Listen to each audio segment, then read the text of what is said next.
ମଧ୍ୟାହ୍ନରେ ଧୂଳି ଦଣ୍ଡ ତତଲା ଧୂଳିରେ ଗଡ଼ାଇ ପିଣ୍ଡ କଷ୍ଟକୁ ସହିବ କାମନାକାରୀର ଦାଣ୍ଡ। ଧୂଳି ଦଣ୍ଡକୁ ସାରିଣ ନଦୀ ଅବା ପୋଖରୀକୁ ଯାଇନ ପାଣି ଦଣ୍ଡ ସାରି ବାଲୁକା ବୁଝିବ ଜାଣ।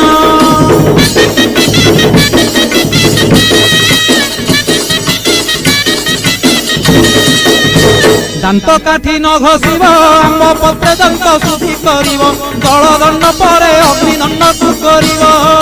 କହିଁ ପରେ ଜଳଖିଆ କରିବ ନବାତ ଗୋରସଲିଆ କାକୁଡ଼ି ନଡ଼ିଆ ପୂଜା ଦ୍ରବ୍ୟ ହେବ ଯାହା।